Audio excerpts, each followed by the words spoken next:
Well, welcome to LANE County Wellness Corner. My name is Jed Ray.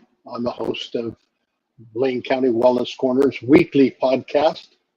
Um, this is a program that has an offbirth of LANE County Wellness Consortium. The consortium has been formed exclusively for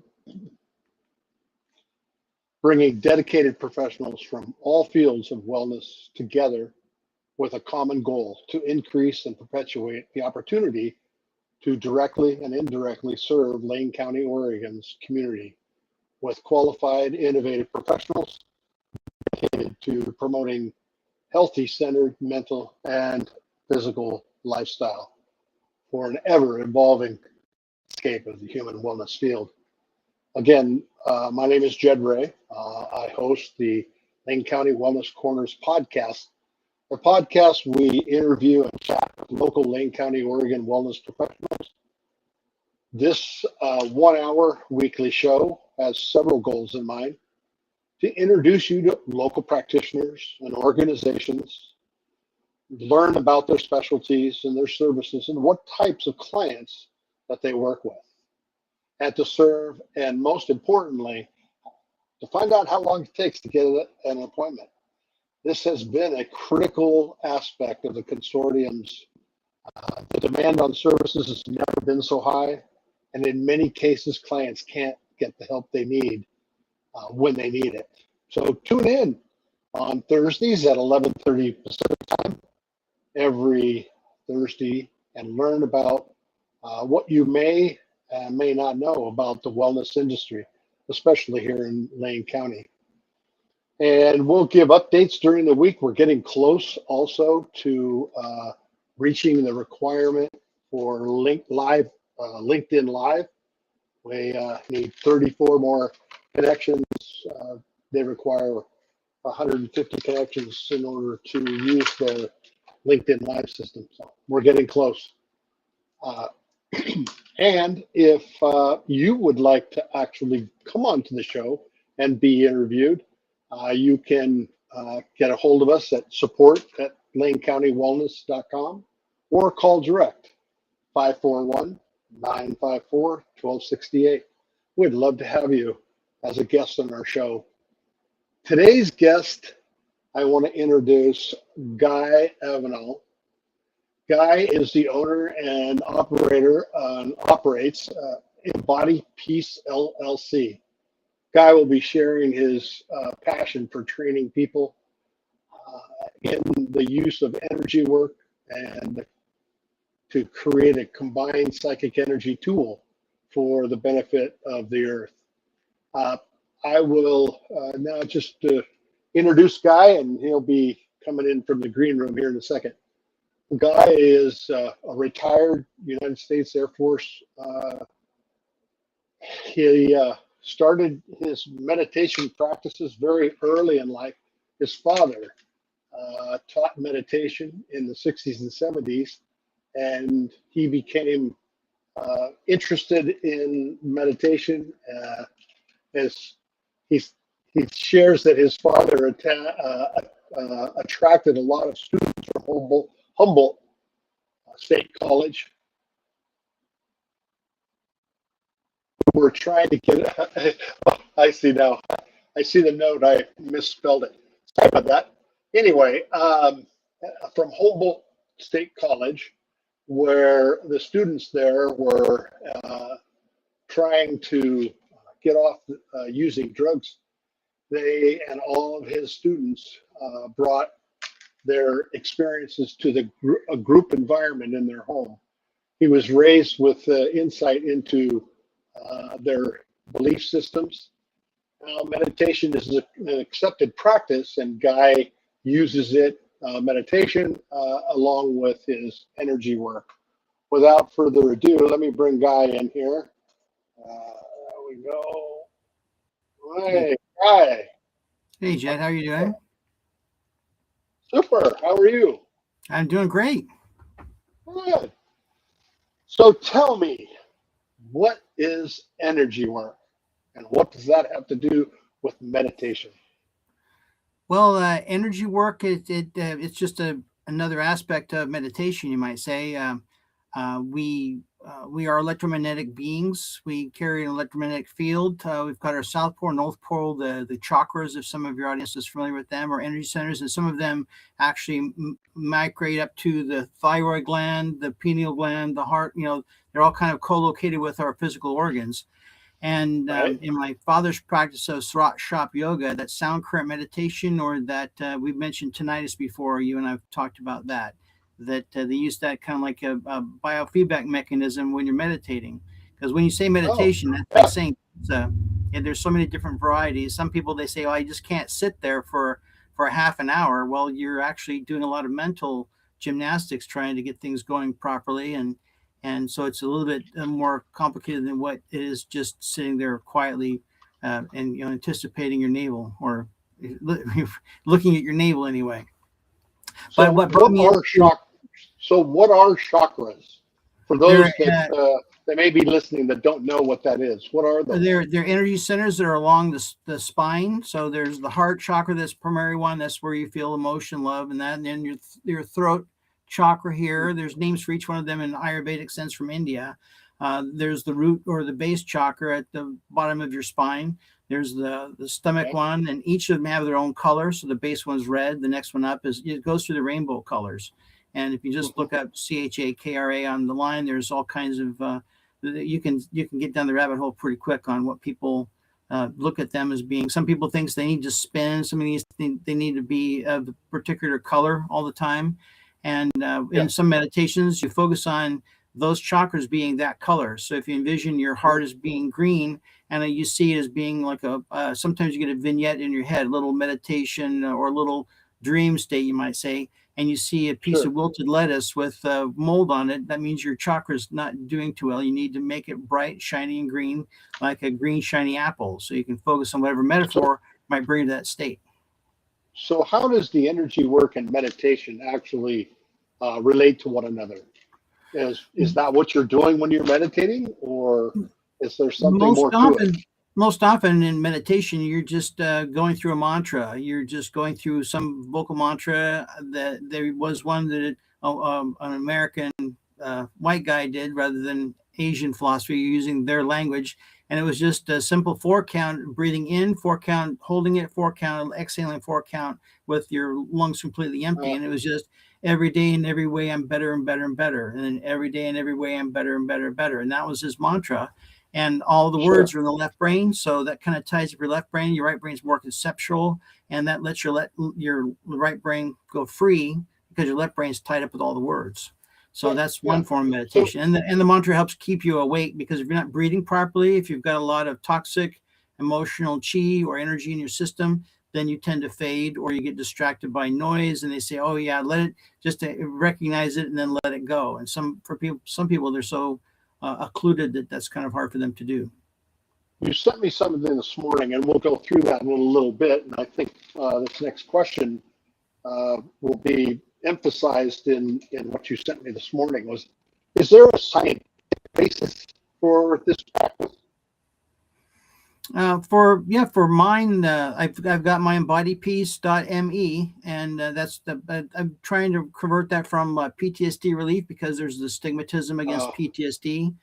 Even some of the veterans are sure. getting compensation from the VA. They don't want to be cured because they'll lose their compensation. So they don't, and stress relief is more of what I'm looking at, and that's my whole forte is finding ways to relieve the body of stress. Because I just heard recently that having stress in your life is like smoking a pack of cigarettes a day. It just kind of toxifies your system. It tightens up your muscles, so your blood doesn't flow properly. Your nervous system is skewed, and things go downhill quickly. And often illness appears. We were talking about not being able to find a practitioner. Often illness appears as an energetic issue before it becomes a physical malady. So some people Sure. have a Sure. trauma in their life, and if you don't clear out the emotional trauma, then it manifests into something physical that can then weigh on you, and then become fibroids or things like that you have to Right. then they take medication for Right. it, which makes you even worse. Well, we had talked earlier about this. How many people do you need in a group in order to do this work? Because you also claim that you're able to do this work at a distance. So like if you were to have at your office, how many people are welcomed into a group session? Well, as an individual session, you just put somebody on a massage table as if they're going to get a massage, and then you do some focus work and balancing, and then you just work on that one individual. My favorite practice is to give people a kind of like in their home, preferably. I bring my massage table and set them up in their house, give them just about a 20-minute presentation on how it works, and then one person, the first volunteer, lays on the table, and everybody surrounds them. I'm usually at the head. We have one person either side, one person at the feet. So we've got 4 people there. Me being, I stand aside and do the direction and tell people to do this, and this, and then follow through. And then once that one person on the table is done, then they have a minute to recover, and then they stand on the other side of the table and just do a rotation. Yeah. And when everybody's done, we do kind of like a feedback loop to see how people felt, what they experienced. Often people see colors, they feel relief, their muscles loosen up. They have things that a massage can't give you. For instance, they say that when you have emotional trauma, your muscles tighten up. And they say scoliosis is because you have muscles on one side of your spine that are taut from emotional trauma, and the other side are still loose, so the spine pulls in that direction. And once you loosen those muscles up, the spine lines back up. So when somebody's on the table and they're going through these experiences, they get up and they're kind of, they say they feel light and tingly instead of dark and heavy.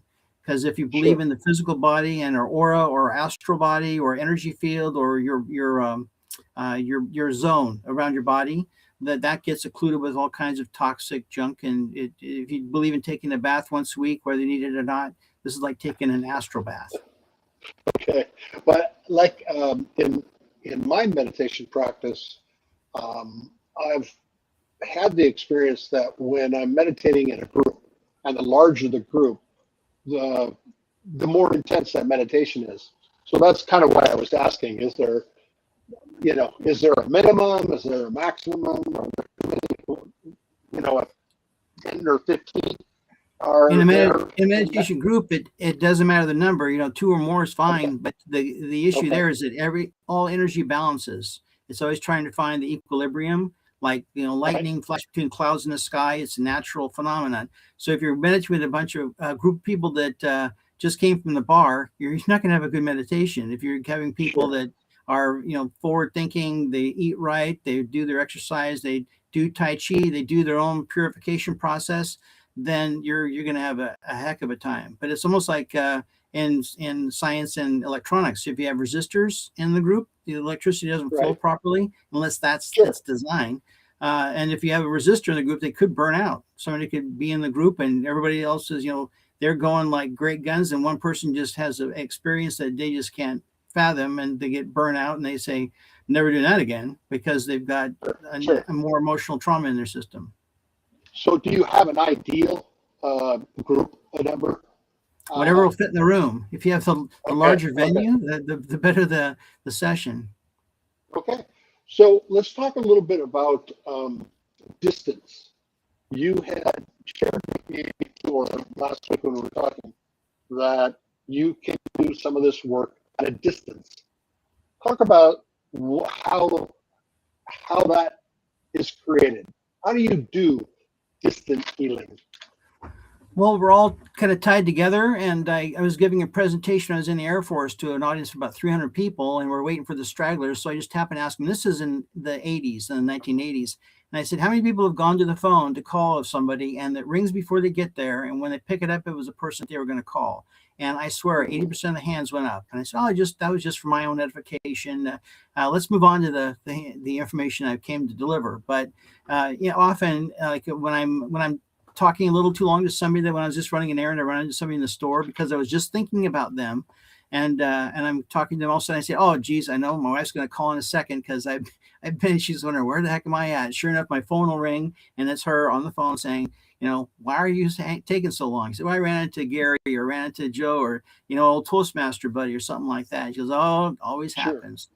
So that kind of thing happens to everybody. Synchronicity, whatever you want to call it. And so when you have a group of people and they're all running on great guns and they're clear of their emotional toxic energy and they're in the same room for several sessions at a time, you might meet there every month or every day, then the energy builds. But as soon as somebody comes in there, like let's say you have a a group that meets in the same facility, and they're just a bunch, it's like a daycare center, a bunch of kids that came off the playground, and they've got all this scattered energy, and they're screaming at each other, and that's my toy. And you go back the next week for your meditation, going, what the heck happened?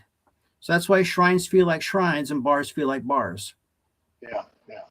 Well, we're going to take a quick break, and we'll be right back.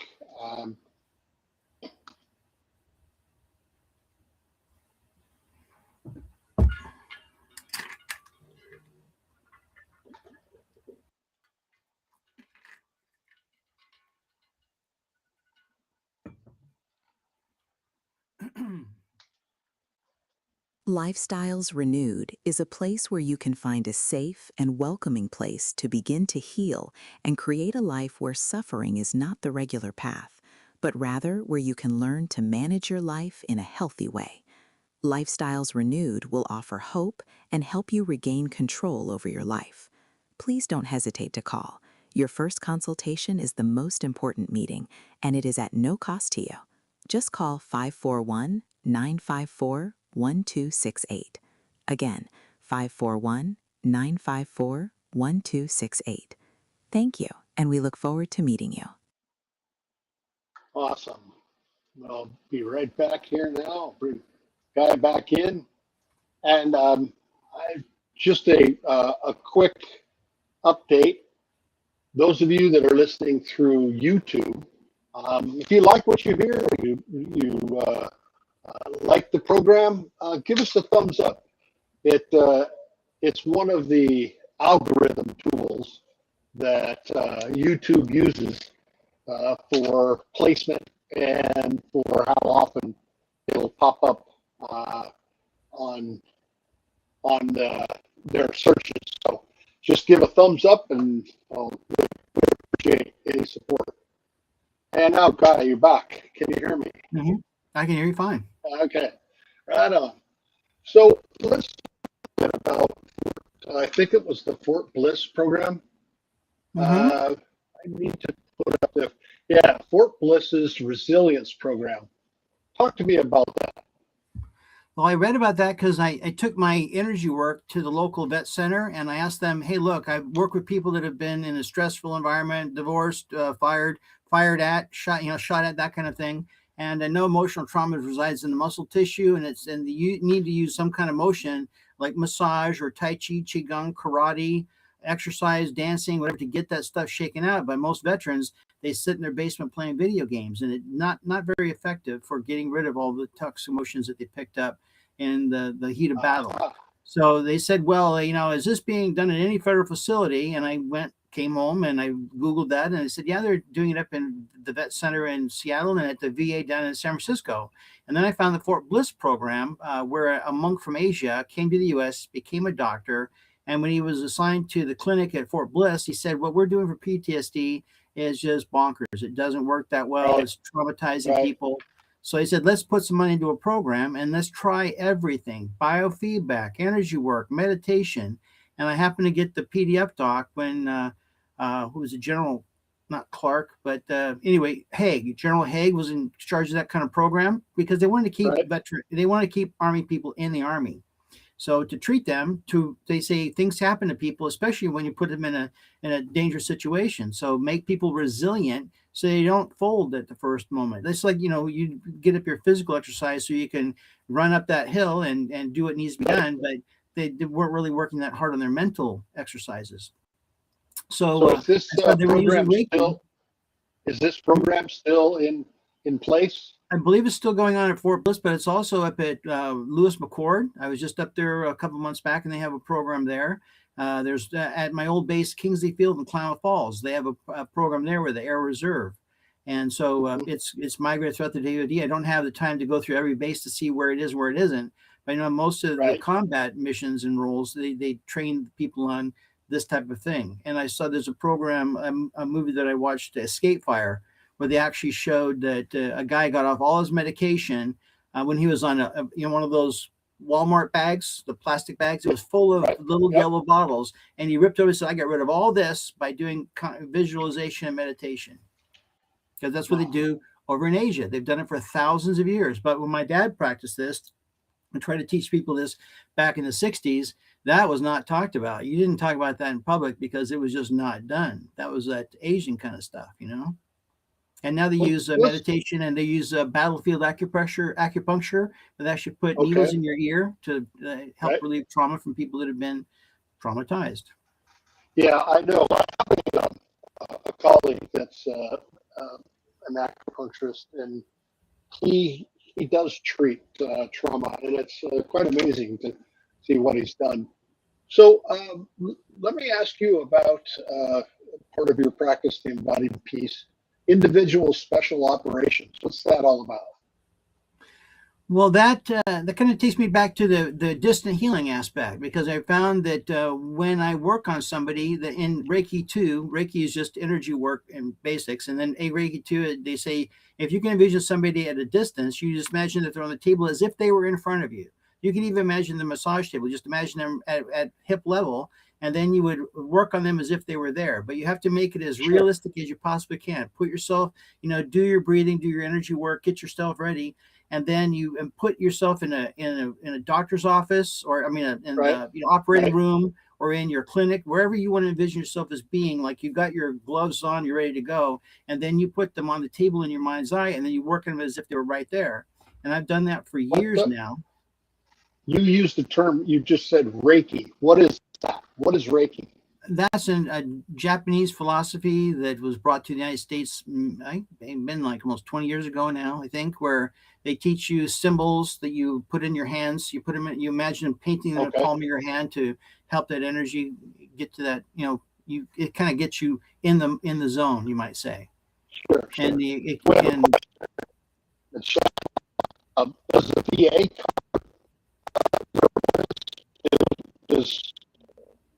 the VA does yoga, but they don't do energy work yet. Okay. All right. Only the Army does, and then the Department of Defense, but not the VA or the vet centers. They're not the Army. They told me. I went, oh, okay. Well, who are your clientele? And didn't work out.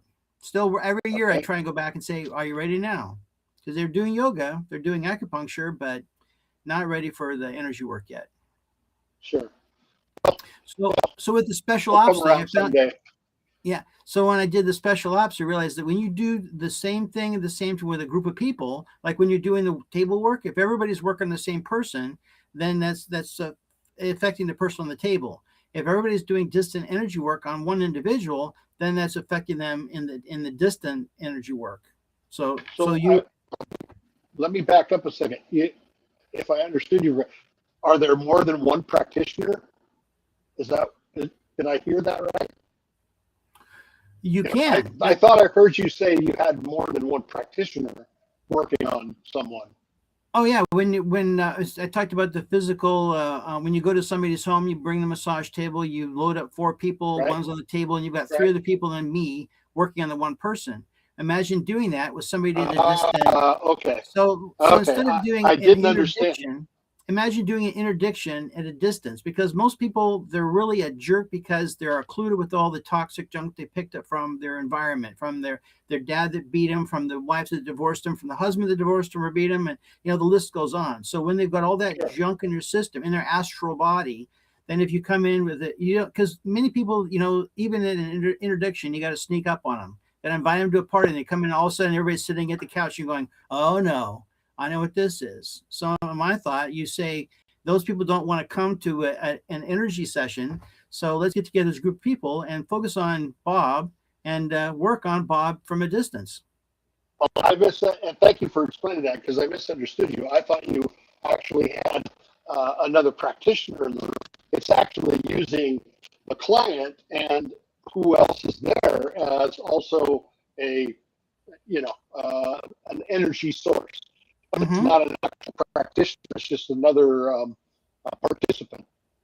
Right. And if they got the modicum of training, it doesn't take. It's so simple. It's pathetic that some coursework, when you want to go for your Reiki 2, Reiki mastership, some people, they charge thousands of dollars, when other organizations are, it's not that hard. It's just mostly visualization and intent. You have to make a visual image of what you want to have happen. Then you would tend to have it done. If you get in your mind that it's not working, like you're envisioning, back rudimentary, when we used to eat meat, we would hold it in our hands. And at one point in time, they would actually, because you've got minor little chakras or energy centers in each hand. So imagine focusing energy in straight lines going from your right hand to your left hand. And when you put it around a piece of big, juicy steak, all you see is spaghetti energy. And in your head, you can't imagine straight lines. It feels like it's going like this. And so you keep focusing on it until you see straight lines, and then all the negative emotional energy of the cow, or or buffalo, beef, bison, caribou, whatever it might be, is neutralized. And then when you eat it, you don't have the same emotional trauma that the animal suffered when it died. Because I don't care how you cook it, that trauma is still in the meat. And that's my philosophy anyway. Yeah, of course. That's very well. Well, we won't go into that. You had left a question about Sutrasana yoga. Your father had taught sound current meditation, or am I pronouncing it right? Sutrasana. They call it autonometry. The autonometry. What is that all about? The sound current meditation. It's what we call tinnitus, when your ears ring. And everybody says they don't know what it comes from. You may go crazy if you have it for a long time. I've had it since I was 16. I'm 70 now. I don't think I'm crazy yet. My wife will disagree, but I think I'm okay anyway. But I found that when you meditate and just like when I meditate for 45 minutes, all of a sudden I feel a muscle right about here just let go. When I don't even why just one in my entire breastplate, just that one muscle just all of a sudden lets go. And so when you're doing energy work, it happens much faster. But in the sound current, though, most people hear crickets or a buzz or a train whistle. There's all these different things. You wear different hearing aids and maskers to be able to sleep, because when you're trying to sleep or read, it gets louder. And so in the meditative practice, when you're meditating on the sound current, you're trying to make the crickets turn into that Tibetan bell thing where you take the two little bells on the leather rope and you bang them together, they go ding. It's supposed to sound like that. But when you're occluded, when you've got all this toxic emotion in you, all you hear is that rat, and when I do energy work, sometimes I feel bees in people that are like that. I go through their body 6 inches over there, about this high anyway, and I feel like my hand is going through bees or some kind of texture. Often when I find fibroids, it feels like shards of cactus hitting my hand. It's amazing. I have tinnitus as well, but mine was from a physical injury back in 2004. And it's like crickets all the time. There's not much I can do about it. Well, most people I've worked on it changes for them, because the brain thinks it's audible because it's something you hear. But if you change it from you're thinking it's coming from the ears, but if you focus your attention up at the hair swirl, it'll actually migrate up into your head and back up here, and then it gets harder to hear until you need to meditate with it. So it's a tool if you use it right. Now there are other aspects for hearing that I'm not going to say that that's the fix. But I'd rather say, hey, let me see what I can do and see if it changes, then that's all me. If it doesn't change, then it's more of a physical issue. Yeah, definitely. Mine was a physical issue, and it was the discharging of a firearm in close quarters, and it was had a boss on the end of the rifle. So and that sound just went right straight sideways and back at me, and both ears. Anyway, let's take a quick break and we'll come back and we're going to chat about the energy wheel. I'm not biofield energy measurement. Lifestyles Renewed is a place where you can find a safe and welcoming place to begin to heal and create a life where suffering is not the regular path, but rather where you can learn to manage your life in a healthy way. Lifestyles Renewed will offer hope and help you regain control over your life. Please don't hesitate to call. Your first consultation is the most important meeting, and it is at no cost to you. Just call 541-954-1268. Again, 541-954-1268. Thank you, and we look forward to meeting you. Before we go into that, I do have one question, Guy, and I forgot to ask earlier. How does the environment benefit or distract from spiritual progression? Does the Oh yeah. environment have any specific benefit or anything like that? Well, in two regards. One is the energy that occur there. Like, you don't want to meditate in a bar even when it's closed. It's just it's not the energy that there is kind of base and coarse. But you go to a chapel, a church, a synagogue, any spiritual place, then you're a lot better off. I mean, and when I used to go to a church here in town, and I would meditate during their lunch break, everybody would come in and meditate quick. And I noticed that when I go all the way through town, I'm having a great day. My meditations are on track. I get all green lights. But people, they part way. I just zip all the way to the south end of town, which is where this church was. But I would meditate with them, and I come home and all the lights are red. I'm going, wait a minute. I meditate on the way there, and everything's great. And then I realized that we're all balancing. So the people I was meditating with, and when I went back to that same facility, I noticed that my sound current, because it was quiet at the time, there wasn't a lot of activity. I noticed that it was, instead of being that ding, which you get when you're refined and everything's all clear, it was back to that buzz. It sounded like almost like crickets. And I'd leave, and so when I work on somebody, as soon as I start working on their talks, I hear that noise in my head that's not the clear like bell. And when I get done, when I do all the custodial work and mopping up all their chakras and clearing up all their energy centers, then I'm back to ding, and it gives me a charge when I work on somebody else. Well, we've got several questions in the chat box. Let me ask those before we go on to the biofield engineering energy measurement. Training. What kind of certification do you need to do the work that you do? And where do you find that educational path? Well, you can go to a Reiki master, and they give you the symbols, and they give you all that stuff. I'm not sure that I agree with all that. The one aspect I have with Reiki work is that in this biofield, and I think you had I sent you an image of one. It's like when you put the magnet down with a piece of paper. I'm sure you've probably done that in elementary school, and you sprinkle iron filings on it, and it jumps into this pattern. And there's the same pattern around the earth, the same pattern around us. Well, we'll get aspects of issues from inside that cloud around us. So Reiki focuses on the body, and they don't really get into the field. So you may have something that's way out here that's bugging you, like gives you a migraine headache. I work on something up here, and the migraine goes away. But in Reiki, you put your hand here. Besides the Reiki, there are no certifications in Oregon that you're required to have. No, the only thing in Oregon that and that was a long time ago, I checked in when you're touching somebody.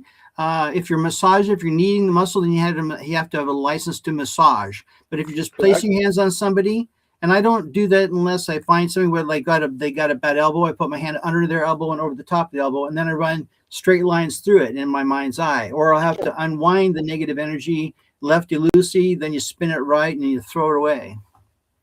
But there's no certifications yet.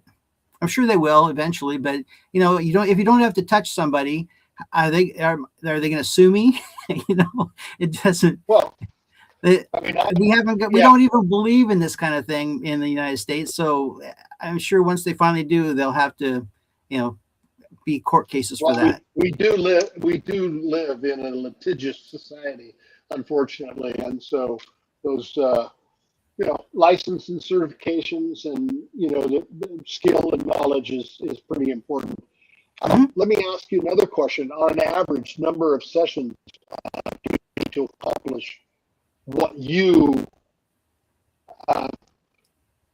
I guess you would come together and have a conversation with your client and find out what it is that they're wanting and what you do.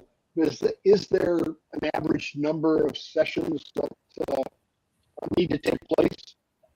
I worked on some people one time. One guy at the Yahat's Healing Fair. We were in the kitchen. Myself and a massage therapist were sharing a booth, and he got to me after he went down the hallway through the classrooms. It was an old school, and into the gymnasium, and then he finally got to us in the kitchen before they went out the door. And so all the other booths were full. And he goes, "Well, what can you do for me? I have had back surgeries, and I've had chiropractor for years, and my back still is killing me." And so I said, "Well, all I can do is what I've what I'm drawn to. So he knelt in my massage chair, and I worked on him. And when I found that spot in his back, it felt like a pike was stuck in his back. And I just imagined putting gauntlets on. I kept pulling it out and feeling it, and kept pulling it out until finally I felt it, and the energy was gone. And I filled up that spot with some pixie dust on love and light and happy.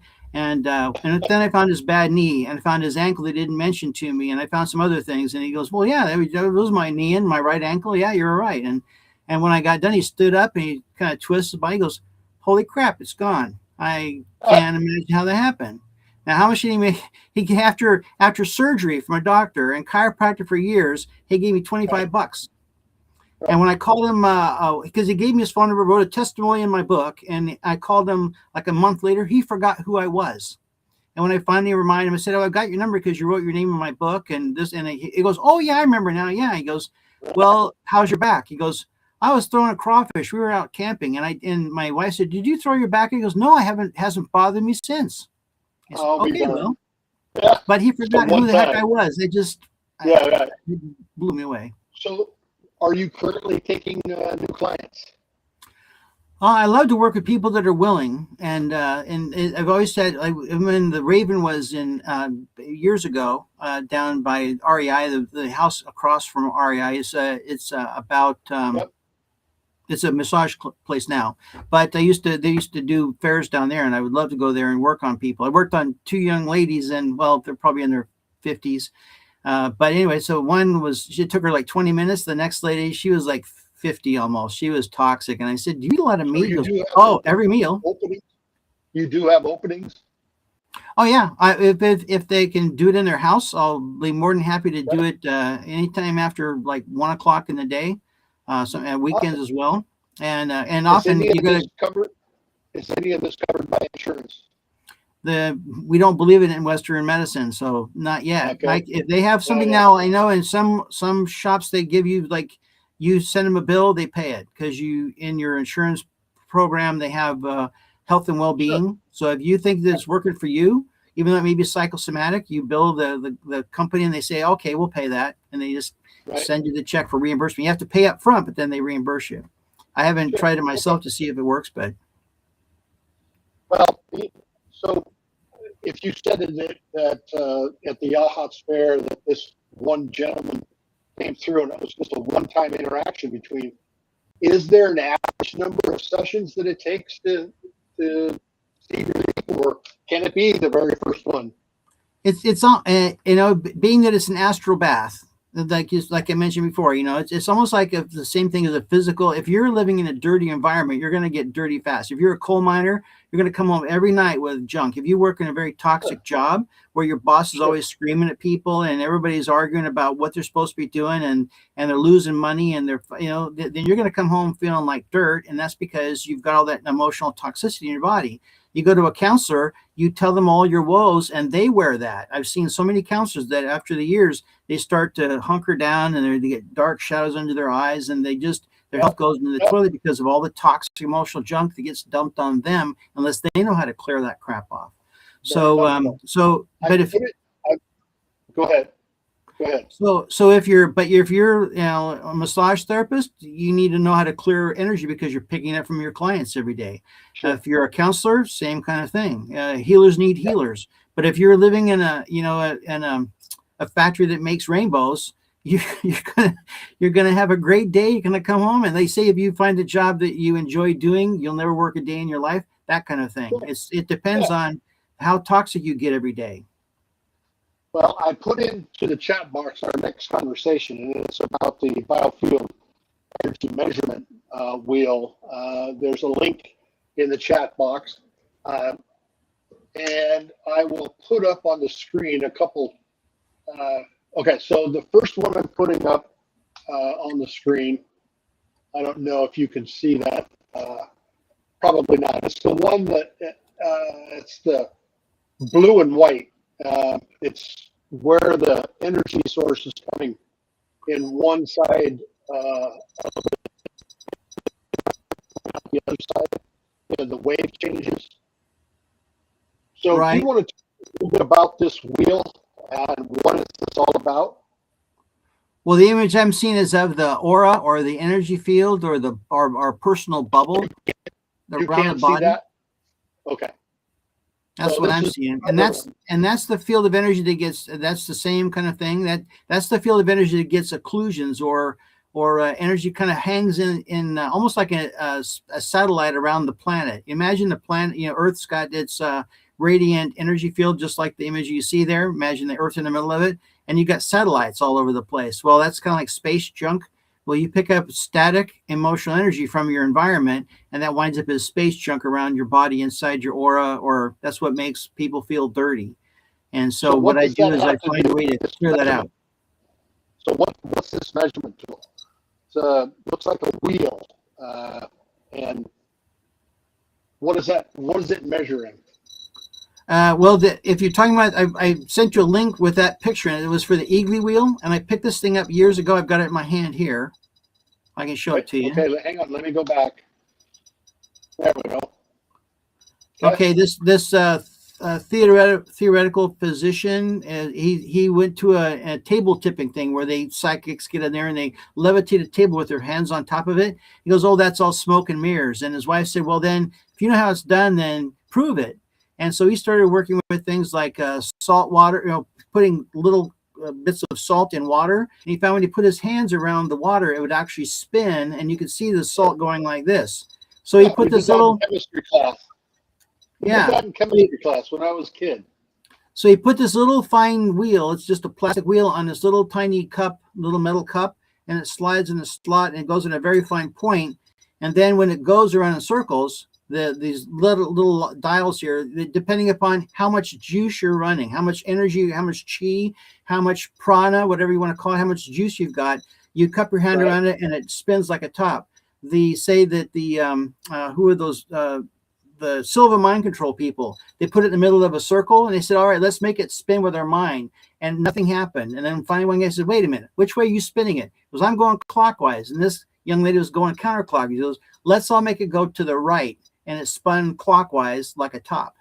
So what is this measuring? It measures your chi or your vitality quotient. So if you're eating nothing but fruits and vegetables, you're a vegan, you have your job is making rainbows, it's going to spin like a top. I've got it where I pegged out the meter before, but then as soon as I get into, we had a duck game, so I got into pizzas, and we had a charcuterie tray, I had cheese and everything else, it went down to nothing. So if you're going to be focused on energy work, like some people that do it and they say, "Oh, I'm a Reiki master, I've been off to the class." Well, they can't make this thing turn. They're not a very good Reiki master. They've been through the class, but they don't have any energy. And some people do you use this device on a regular basis with all your clients? It just measures their chi. It measures their chi, and so if they've got low chi, then that's a dietary thing. I can't fix their chi. I can clear up their chi, but just like acupuncture, you've got meridian lines and energy is blocked. The acupuncture, the needles clear that block. So I can clear the blocks, but I can't give you more juice. That's a dietary thing. You need to eat fruits and vegetables because they carry enzymes. Enzymes have an electrical charge, and so when you cook them over like 110 degrees safely, then all the energy goes away. A lot of the nutrients they oxidize up into the air, so not getting the energy that you would out of the food. So you have to clean up your diet. So are you using this and then making those recommendations, and then they come back and you use it again? Once I get done with the initial clearing of them, and I call it degaussing, because my spirituality is based on science. I don't go for all the books and things like that. I mean, I've learned all these different aspects of healing, but I look at science because science or nature likes to replicate itself, like the golden ratio. You'll see this, you'll see it there, you'll see it there. So in my mind, when you put a hard drive with ons and offs on it, the data on it, you put it through a magnetic field, it's all off. It degausses the drive. They used to degauss ships that have magnetic mine issues because a ship, when it goes through the water, a metal ship, it develops an electromagnetic signature, and the compass doesn't go true anymore because the aspects of the ship screw it up. And the Germans had magnetic mines that wouldn't even touch a ship, but they would blow up because they would pick up that magnetic field. We travel through space and we pick up static. So what I do is I degauss people, clear junk out, and then we can talk about diet. We can talk about their own maintenance, what they can do for their benefit, their relationships, sometimes toxic emotional relationships, because they have these energetic rapport lines, I call them, with their spouse that they have issues with. And when you clear up their energy, both of them, and you clear up their rapport lines, that's like their communication lines. Sometimes people see it as, if you close your eyes and you just think about Mary or your ex or whatever, and you think about how you're connected, you'll see barbed wire, you'll see something toxic, cactus, something toxic in your head. You know, this represents their relationship, but it's like a metaphor or a simile, if you will. And you clean that up and you make it more of a vine and see flowers bloom on it, and it changes your relationship. It happens all the time. And you'll use this device. You'll use this device as an indicator that there's been some improvement since the last time you saw them. Oh yeah. If they're willing to try it out, sure. I mean, I love to let people play with it, and they'll just see them going. It's funny for me when I put my hand around it, I get it to go so far, and then I put this hand out like a foot, and all of a sudden it takes off. I don't know why, but there is one aspect of energy work. You just pinch your fingers and imagine you've got a laser beam going down through your fingers, and you can. First time I tried that on my neighbor's back, I wrote a letter on her back. She goes, "Oh my God, is that a G?" Is that how she? Because she could feel me tracing this on her back just from my fingers being pointed that far away from her back. So do you want to talk about anything else on this page? I put the page in the chat box.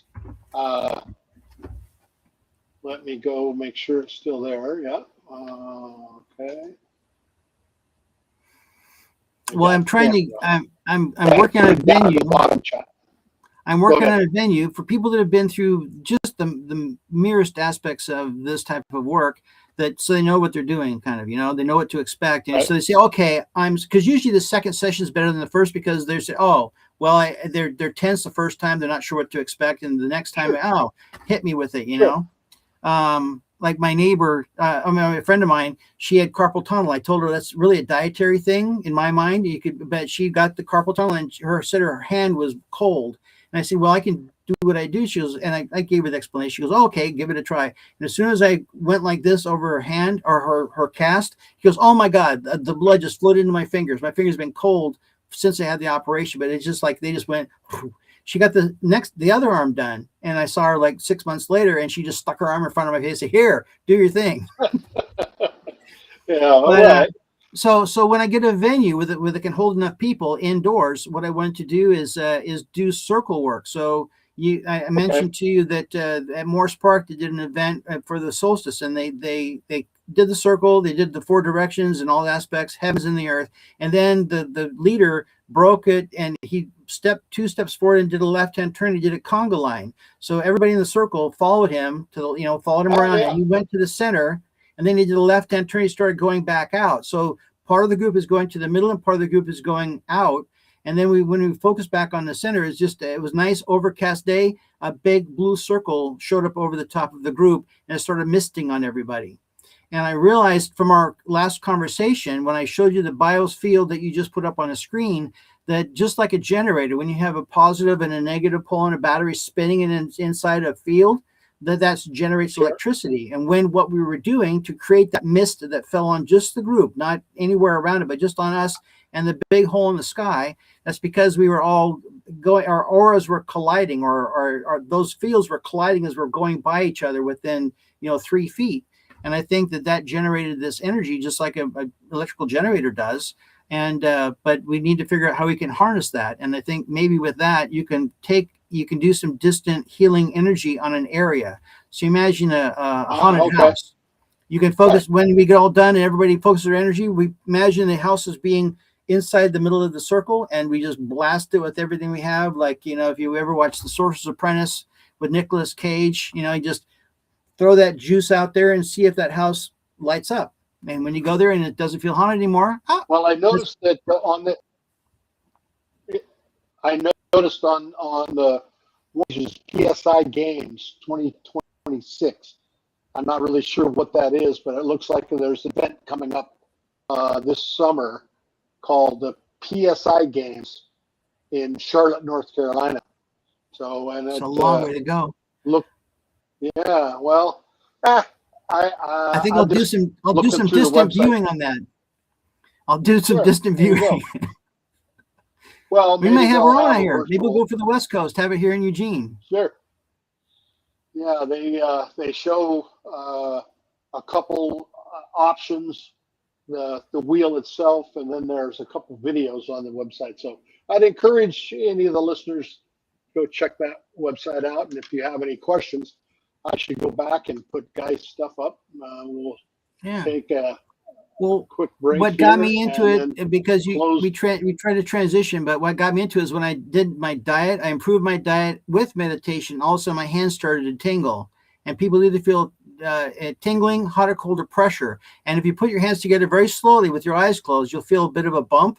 Sometimes it's like, it takes 3 inches out. Sometimes it's way out here. Sometimes it's right there. You feel just as you're quietly anticipating that thump, you can feel that.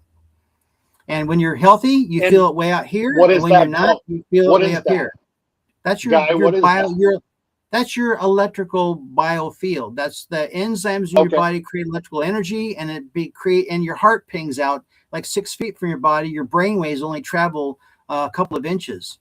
So you've ever worn one of those exercise bands that monitor your heart rate, or you've got your, well, that's picking up the ping of your heart, just like your EKG. So what I do is just clear up your biofield, your electrical biofield, so you're more resilient. So you're a better conduit for, and when you're a better conduit, serendipity happens every day. You'll see that rainbow everybody misses. You'll find that connection you've been waiting for. Your relationships are better. The world's just, you can meditate for 3 hours and not get the same effects as you can when you just do some energy work. And there's balancing work you can do on yourself. Self-made. It's like you hop in the tub, you hop in the shower, you clean up your physical. You can do the same thing energy-wise. It takes 3 hours to meditate. It takes like 20 minutes to do it with the energy clearing techniques. All right. Well, we'll take our last break here, and we'll come back and. Lifestyles Renewed is a place where you can find a safe and welcoming place to begin to heal and create a life where suffering is not the regular path, but rather where you can learn to manage your life in a healthy way. Lifestyles Renewed will offer hope and help you regain control over your life. Please don't hesitate to call. Your first consultation is the most important meeting, and it is at no cost to you. Just call 541-954-1268. Again, 541-954-1268. Thank you, and we look forward to meeting you. Okay, we're back, and again, I'd like to say, those of you following us on YouTube, give us the thumbs up. That'll let us know that at least we're alive and kicking and doing you justice. And if you're more than welcome to leave comments and join us every Thursday at 11:30 a.m. Pacific time. Next week, I do want to give a quick shout out. I closed it. Well, next week we have Justin Madeira from Whitebirds. He's the director of Whitebirds program called Cahoots. Justin will be here talking to us about their offerings and the services. So we'd love for you to stop by and ask Justin a bunch of questions. And you'll be seeing some more of that even on the LinkedIn page and our YouTube page. Well, Guy, I really thank you for the time you've taken to be a part of this podcast. We're in our infancy. We're just getting started. A lot of great that this will provide good information to our listeners. Okay, I appreciate it. The only parting thought I think I have is that I figure if you know energy work and you're a practitioner of it, you may just live longer than most other people. I'm 70 years old. Everything still works. I can still stoop, bend, pick things up. I can still run. I'm not on any medication and don't get sick, if ever. And I just have a better life. Synchronicity. It's amazing the difference it makes me feel. And I met people that are, Norman Cousins, I think it was. He said that if you've got a health aspect of life and everybody disagrees with you, the best thing you do is outlive them. And he did. He said, most of the people that disagree with me are dead. So they can say all they want. And he lived to a ripe old age because he just did it like you're supposed to. He was, Thank you, sir. He was a man of his word. Appreciate that. Mm-hmm. Right on. I'll see you next week. And there's Guy's information on the screen right now. Give him a call and he can get you scheduled in for a session. You can get him at his phone number there, 541-915-8581, or Guy at EmbodyPeace.me. Thank you, Guy. We'll talk to you later. Thank you, Jed.